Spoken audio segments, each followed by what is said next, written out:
Hola, ¿cómo te encuentras? Yo espero que estés teniendo un buen tiempo. Te habla Camilo Bedoya y este es nuestro programa Historias Prohibidas, en donde yo busco traer para ti sencillamente otra perspectiva de las narrativas que estás escuchando por todas partes.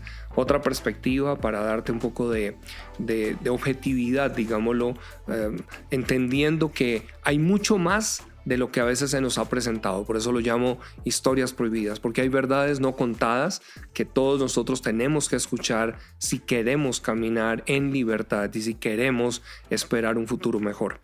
En el día de hoy voy a hablar de un libro de un hombre muy interesante que se llama Miklos Lukács, quien ha logrado de alguna manera empezar a desarrollar qué es todo este concepto que estamos viendo dentro del globalismo que tenemos, pero digámoslo así, dentro de algunas propuestas progresistas que nos venden unas ideas que a veces no entendemos de dónde vienen o por qué están. Y hay un libro que se llama Neoentes, que se los recomiendo ampliamente. Ojalá lo puedan leer, porque en él desarrolla algo. Pero voy a tomar parte de lo que él ha desarrollado en ese libro para poder explicar un poquito las diferentes filosofías con las que hoy en día estamos batallando. Esto va a ayudarte a tener mayor claridad a ti, si digámoslo así, eres un joven y que tal vez en la universidad has sido expuesto a tantas corrientes filosóficas, pero te han mostrado un lado de la historia nomás,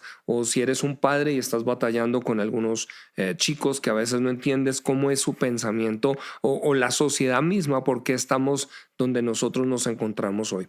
Me gusta algo, y es que Miklos dice: la guerra que estamos batallando hoy, esa guerra cultural de la que habla Agustín Laje y otros, es una guerra cultural, pero decía, la batalla es antropológica. Muy interesante. O sea, tenemos una guerra cultural, pero la batalla es antropológica. La batalla es realmente por realmente poner en cuestión qué es un ser humano. Y ahí es donde nosotros tenemos que mirar algo. Ahora, yo voy a ir un paso más allá a decir, esta guerra cultural es una guerra espiritual y tiene una batalla antropológica. Es decir, es una batalla por el ser humano, pero que tiene una raíz espiritual. Y la Biblia es la que nos habla precisamente de esto. La Biblia, el apóstol Pablo y otros nos muestran cómo el hombre no está batallando solamente con personas, sino que hay seres espirituales. Efesios capítulo 6 nos dice que tenemos una lucha contra seres no de carne y hueso, sino seres incorpóreos, dice, en las regiones celestes. O sea, está hablando de un mundo espiritual. Y ese mundo espiritual, vamos a decir, se comunica a través de las ideas. Pero tenemos que entender que toda idea tiene consecuencias. Así que lo que quiero establecer aquí es este fundamento contigo. Las ideas que tú escuchas, muchas de ellas a veces que suenan como inofensivas, realmente toda idea tiene unas consecuencias, porque las ideas van a generar acciones y esas acciones van a llevarnos finalmente a un destino. Así que muy importante entender esto. Es por eso que el Dios de la Biblia nos ha dejado un libro que podría usarlo con este término, y es un filtro de ideas, de manera que podamos ser protegidos de ideas que podrían destruir. Y por eso es una batalla antropológica, porque de lo que se trata finalmente es de destruir al ser humano, de descomponer al ser humano, llevarlo a donde tal vez el ser humano nos veamos como una plaga. Algo que Miklos describe y dice, refiriéndose a John Maynard Keynes, dice, la frase que él cita: somos los esclavos de las ideas de políticos, economistas y filósofos muertos. Qué interesante. Es decir, somos los esclavos de las ideas de políticos, economistas y filósofos muertos. Y aquí es donde muy seguramente tú has estado en la universidad, o todos participamos en la universidad, y a todos nos dieron una cantidad de materias, en algunos casos con algunas filosofías, pero a veces esas filosofías quedaron como ideas ideas que pusieron en cuestión muchas veces y nos hicieron creer que todo lo que era el cristianismo sencillamente era una religión que pasó de moda y que hizo daño a la humanidad, pero no nos dejaron ver el efecto de filosofías y el caos y destrucción que están trayendo hoy en día al no ser filtradas precisamente por ese libro. Así que necesitamos entender, y es algo que me gustó que Miklos en una conferencia que tuvimos dio, porque necesitamos, y aquí voy a hablar a muchos creyentes, muchos cristianos que con seguridad estarán escuchando este programa, necesitamos nosotros entender un fundamento moral, pero también necesitamos un entendimiento filosófico. Y lo que voy es a hablar aquí un poquitico es la línea filosófica que nos ha traído hasta acá, porque si tú la puedes entender, entonces puedes comprender qué es lo que estamos batallando hoy en día.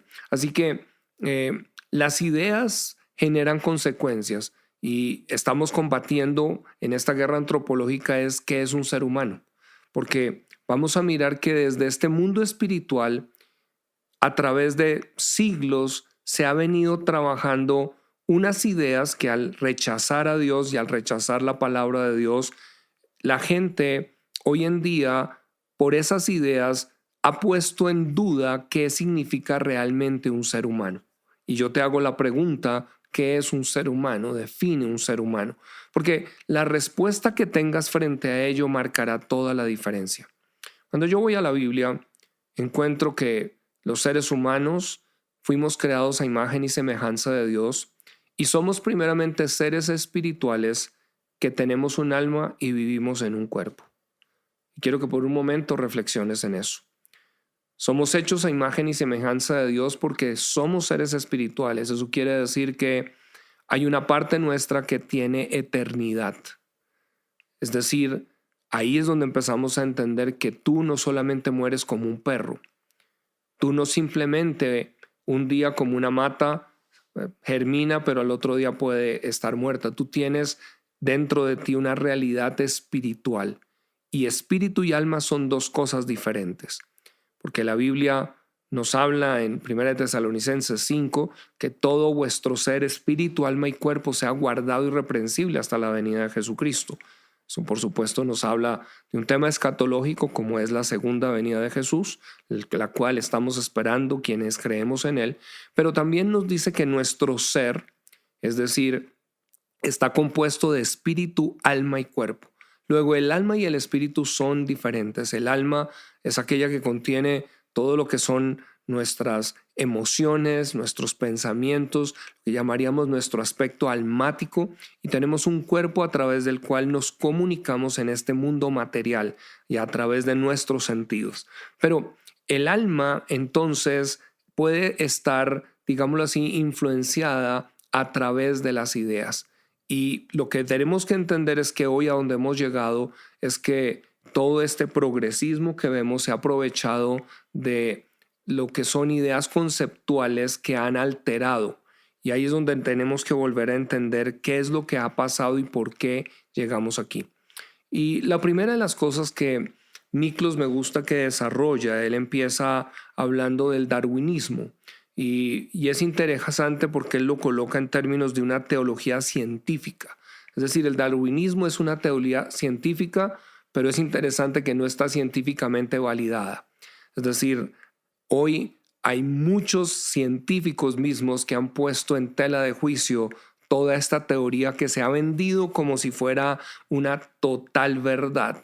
Y la realidad es que carece inclusive de toda la evidencia que se requiere. No está científicamente validado. Así que interesante es porque se ha vendido algo y es, nosotros tenemos que entender que Dios, cuando hablamos del ser humano, el ser humano tiene una naturaleza específica y se relaciona de una manera única. Es decir, como seres humanos tenemos algo que nos hace diferentes y por eso nos comunicamos junto con otros seres humanos, no con los perros ni los gatos. Es decir, podemos entablar comunicación, tenemos un lenguaje, pero más allá del lenguaje podemos tener una realidad espiritual cuando entramos en contacto. Y allí hay algo poderoso, porque si no lo entendemos es donde entonces las mismas relaciones afectuosas las limitamos solamente a un mero sexo, porque no entendemos que hay un aspecto espiritual en donde yo necesito un complemento espiritual. Cuando desconozco esa realidad, solamente estoy satisfaciendo mi aspecto almático y mi aspecto físico, corporal, pero no estoy yendo a entender otra realidad. Platón, de alguna manera, alcanzó a tener esa teoría tripartita del alma, aunque él hablaba de el aspecto racional y los apetitos de instintos y sentimientos. Es decir, Platón simplemente reconocía que había un alma, y aquí por eso en la historia muchos no lograron separar el alma del espíritu. Muchos se referían al alma, ese otro aspecto también espiritual o trascendente que de alguna manera tenía el ser humano. Pero Santo Tomás de Aquino es aquel que en el siglo III empieza a establecer el concepto de persona, y es donde reconcilia el concepto de razón y fe. Algunos hemos, digámoslo así, escuchado en la universidad una batalla en donde prácticamente la idea es que si alguien es una persona de fe, es intelectualmente estúpido.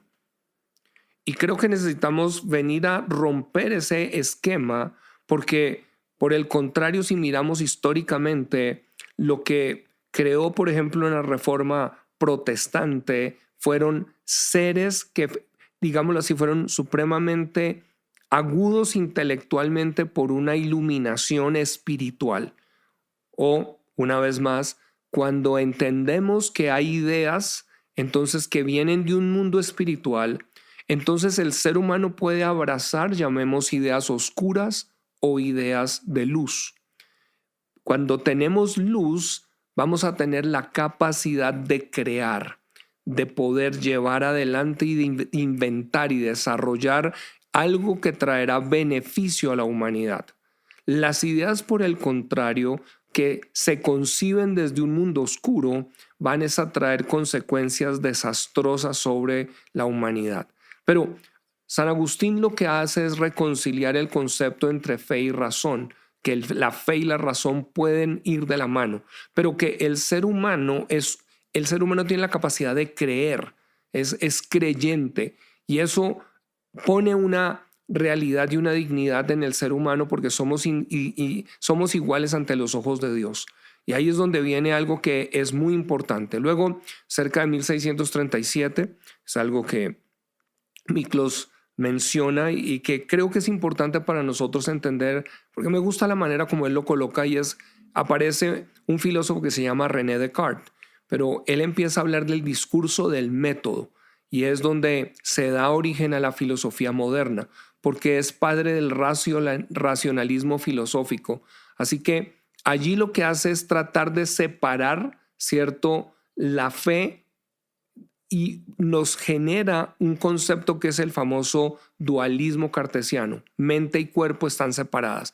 De ahí es donde estamos hoy teniendo la batalla de muchas personas con esa disforia de género, porque tienen la idea bajo esta filosofía que separó la mente del cuerpo, de que yo puedo pensar una cosa pero ser otro diferente. Es decir, no tengo una integración de mi cuerpo con mi mente o con mi alma, sino que al estar separados, entonces son dos unidades distinguibles pero separables. Y eso es lo que empieza a crear aquí el fundamento de las disforias.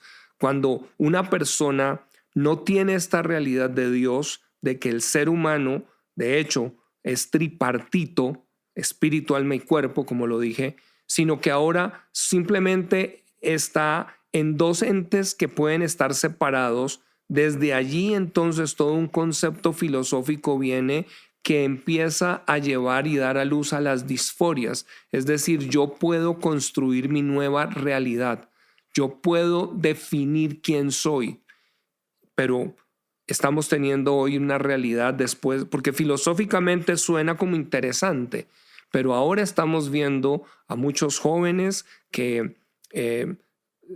por esta idea pensando que esa era la crisis existencial que tenían, la cual de alguna manera todos los seres humanos vivimos en un momento, pero es porque hay una inquietud interna por una realidad espiritual de trascendencia mayor, no simplemente por un aspecto sexual.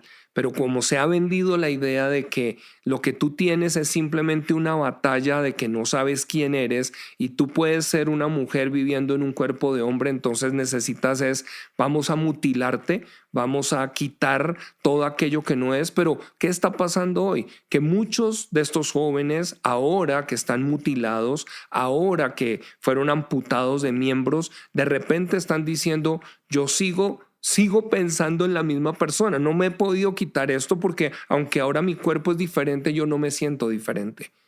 Claro, porque es que una cosa es una filosofía que tiene consecuencias de sus ideas, pero que ahora estamos viendo el efecto de la destrucción que esto está trayendo. Y muchos que ahora quieren revertir y regresar. ¿Por qué? Porque en la Biblia Jesús dejó estas palabras: por sus frutos los conoceréis. Y ahora estamos viendo que en masa están trayendo demandas y tarde o temprano los medios no van a poder seguir ocultando esto. Esto va a tener que salir a la luz y va a ser una explosión enorme y van a tener que venir las demandas ante todas estas compañías y médicos aún que sin moral, solo por plata, estuvieron dispuestos a amputar y a seguir sencillamente un sistema. Esto va a ser delicado. Muy bien. Continuemos un poquito entonces, porque luego aparece otro filósofo que se llama Jeremy Bertrand en 1872 y es el padre del utilitarismo. Y es muy interesante porque empieza a hablar de que el ser humano es gobernado por dos grandes amos que son el dolor o el placer. Y esto es importante para entender hoy en día dónde nos encontramos, porque en esencia lo que él pone sobre la idea es que la mayor felicidad de personas posibles, o sea, lo que busca es hacer personas felices buscando cómo maximizar el placer y minimizar el dolor. Ahora, cuando uno lo piensa, pues nadie está buscando cómo maximiza el dolor en su vida.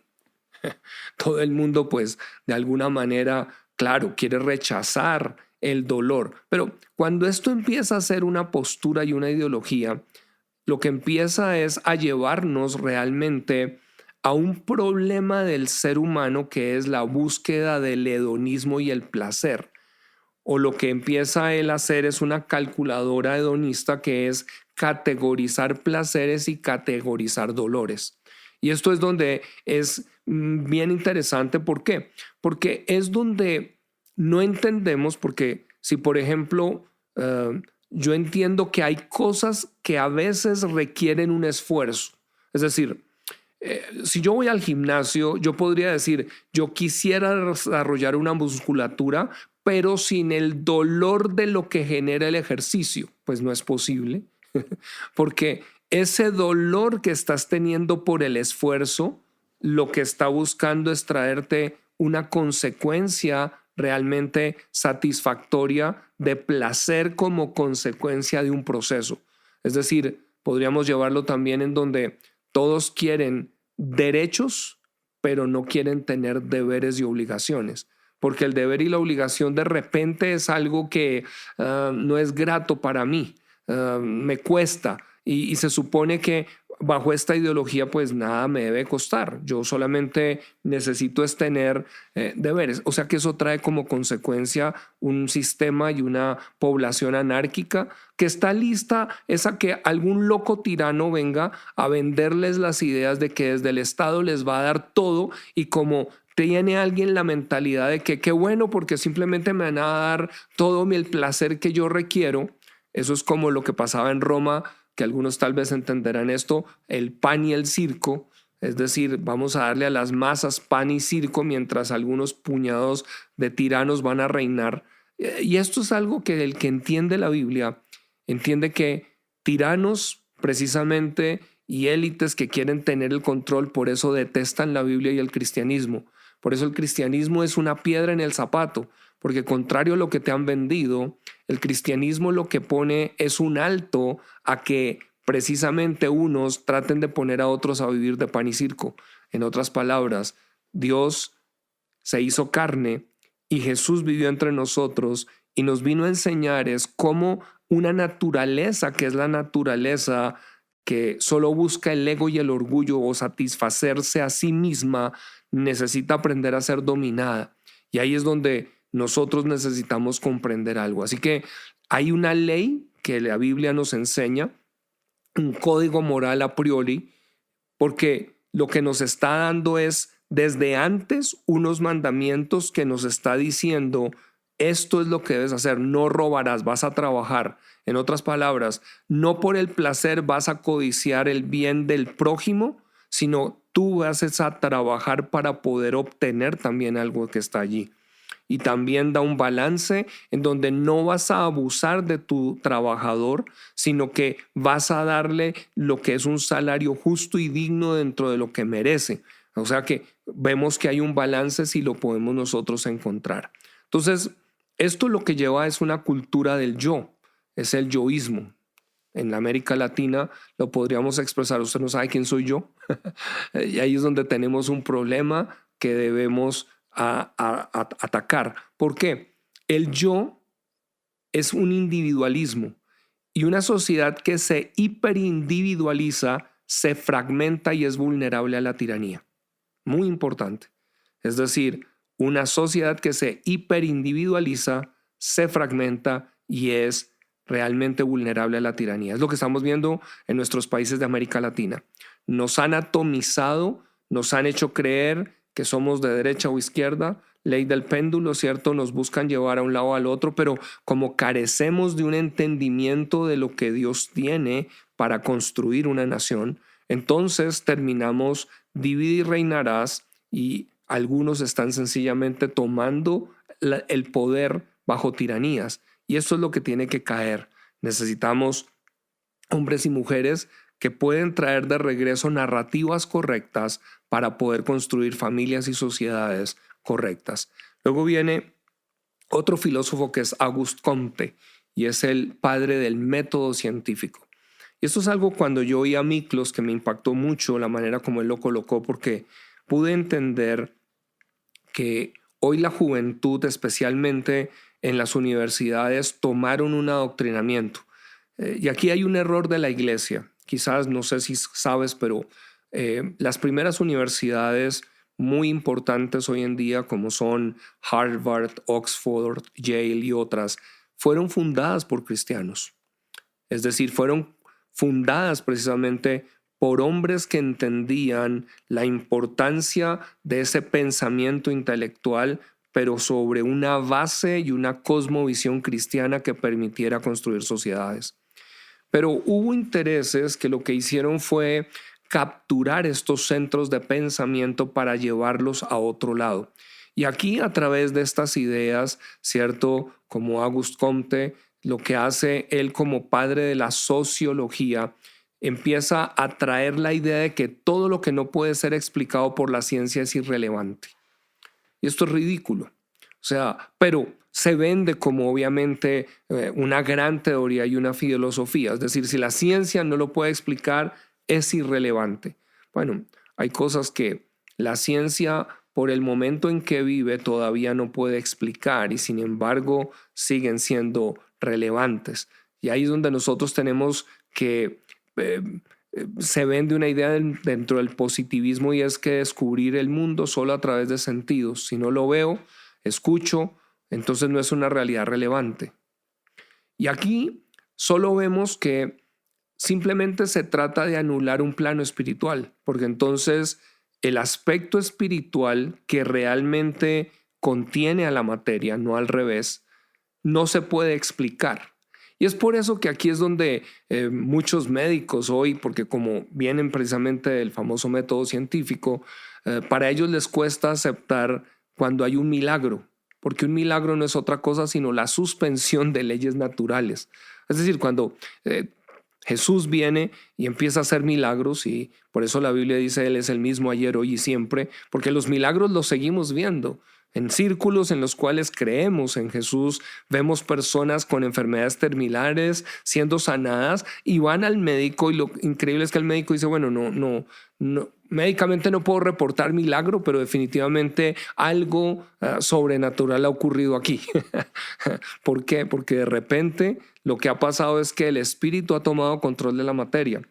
Y como el espíritu está en una dimensión más alta que la materia, voy a decir que la materia está en 3 dimensiones, pero el espíritu está en una cuarta. Entonces, ¿cómo tu método científico va a explicar lo de la cuarta dimensión si tú estás limitado a 3? Es decir, quien así habla es un ignorante y puede ser sincero porque sinceramente está equivocado en entender que existe una cuarta dimensión. Pero existe una cuarta dimensión a la cual tenemos acceso y necesitamos poder entender e ir allí. Así que por eso tanto joven busca el paper, dame la fuente, dime quién lo dijo, a dónde lo han puesto. Pero esto es lo que está trayendo a muchos a una batalla. Así que vamos a decir algo que necesitamos reflexionar. La ciencia no te da todas las respuestas porque la ciencia no te plantea todas las preguntas. Otra vez, la ciencia no te da todas las respuestas porque la ciencia no te plantea todas las preguntas. Y ahí es donde nosotros tenemos que entender que hay preguntas como propósitos que solamente pueden venir más allá de la ciencia.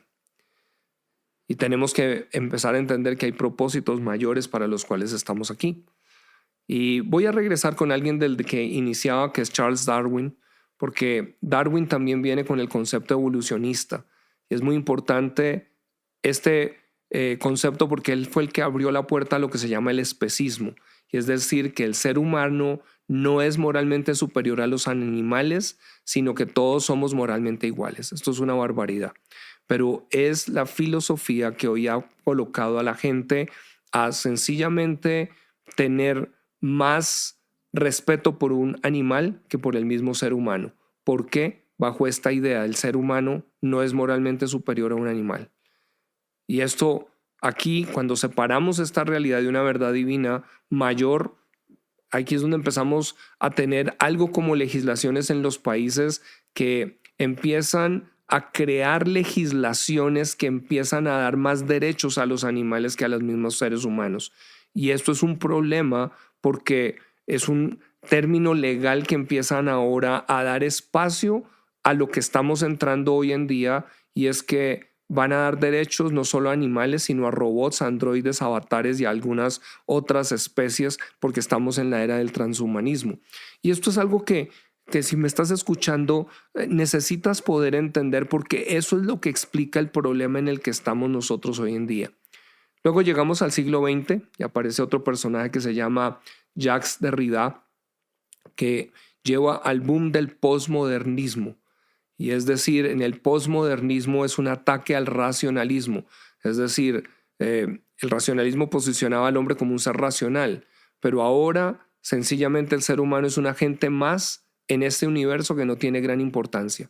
Y él es el que empieza como padre del deconstruccionismo a empezar a trabajar dentro de esta hermenéutica que interpreta el texto. Es decir, lo que empieza ahora es a cambiar el entendimiento, digámoslo así, sobre un texto del lector y receptor. Entonces, la pregunta de todo esto es quién le da la autoridad a ese autor. Es decir, porque todos tenemos la capacidad de construir el texto para decidir qué es verdad. En otras palabras, la verdad se vuelve algo relativo en donde yo puedo construir sencillamente mi propia verdad, y cada persona tiene el deber y la potestad simplemente de interpretar el discurso como les parezca. Y esto es terrible porque lo que empieza es a llevarnos a que ya no hay verdades definitivamente, sino que cada uno define sus propias verdades, que pueden ser errores crasos como lo que estamos viendo hoy en la sociedad. Y entonces cualquier persona simplemente tiene la autoridad en un Twitter o en una red social para poner cualquier post que simplemente aparentemente es una gran verdad, pero no tiene ni un estudio, no tiene ni una fundación, no tiene ni un fundamento, no hay una escuela que lo respalde, pero simplemente porque alguien lo dijo, y como tiene los likes y como tiene los seguidores, entonces ya de repente tiene más peso que un científico que ha tomado su tiempo estudiando y que está mostrando algo allí. Así que Esto plantea la destrucción absoluta de verdades absolutas. Es decir, no hay verdades absolutas. Y esto es supremamente nocivo porque cuando esto lo trae, lo que va a hacer es que hay mentiras que van a tomar el control y van a empezar a traer destrucción absoluta a las sociedades. Porque si no hay un código moral, y aquí es donde viene algo, cuando la Biblia enseña que es Dios quien le da a Moisés los 10 mandamientos, lo que está diciendo es que existe una ley moral que es espiritual, es mayor, le ha sido dada al hombre. No se le ocurrió a un ser humano crear un concepto. De esa ley superior es de donde surgen las constituciones. O sea que si abrazamos la idea de que no hay verdades absolutas, fíjate el problema donde vamos a ir a las constituciones, en donde algunos en el poder podríamos verlos sencillamente tratando de establecer sus verdades y como tienen el poder es lo que ahora quieren colocarse sobre las constituciones. Y esos son los locos que estamos viendo hoy a través de la América Latina y el mundo, que van a tratar de suprimir cortes, suprimir fiscales, suprimir cualquier cosa con tal de sencillamente montarse en el poder. Y podemos ver a nivel de Sudamérica distintos casos allí. Es decir, empezamos a mirar que esto ha dado paso al momento que estamos viviendo hoy en día. El último gran filósofo que vive hoy es uno que se llama Yuval Noah Harari. Está muy metido con el foro de Davos, está muy metido con todo este concepto, porque es donde viene un progresista relativista. Y este es el concepto donde tal vez quiero llegar para ir cerrando en el día de hoy. Y es que un progresista cree que las reformas políticas, económicas y culturales se logran mediante la ciencia y la tecnología. Así que no importa si se es de izquierda o de derecha. Y aquí es donde empiezan ellos con la idea de que la religión va a desaparecer. ¿Por qué? Porque ahora la religión será el dataísmo o el datismo. Es decir, los datos, y vamos a tratar de ser gobernados por algoritmos. Y esto que puede parecer ridículo, realmente es lo que está pasando en medio de todo el centro tecnológico del mundo. Cuando la Biblia dice el hombre rechaza a Dios, se vuelve ignorante. Ese concepto ignorante es que sencillamente anula su capacidad de mirarse al espejo y poder simplemente diferenciar entre un hombre y una mujer.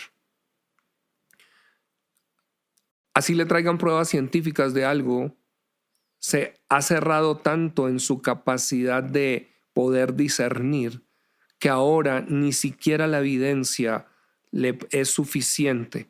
Hoy en día estamos mostrando las estadísticas de los efectos que están trayendo decisiones que se han hecho, cosas con inoculación y todo, y todavía cuesta a muchos poder pensar y entender de esta manera. Y ahí es donde nosotros tenemos que poder comprender un poco que la tecnología y la ciencia, el tema de la inteligencia artificial que tanto estamos viendo hoy, ella en sí misma no puede crear moral, porque ella simplemente va a procesar información que le den. Y aquí es donde nosotros tenemos que empezar a comprender la batalla en la que estamos. Inicié diciendo, estamos en una guerra cultural, pero que tiene realmente una base espiritual, pero que es antropológica en su batalla. Es decir, la lucha está por el ser humano. Por eso entendemos que para ese mundo espiritual donde la Biblia habla de un enemigo que la Biblia presenta, ahí ese enemigo, para ese enemigo llamado diablo, la humanidad es una plaga que hay que destruirla. Y muchos no están entendiendo esa narrativa para la cual por eso es importante que la persona pueda entender el regalo que es Jesucristo al ser humano.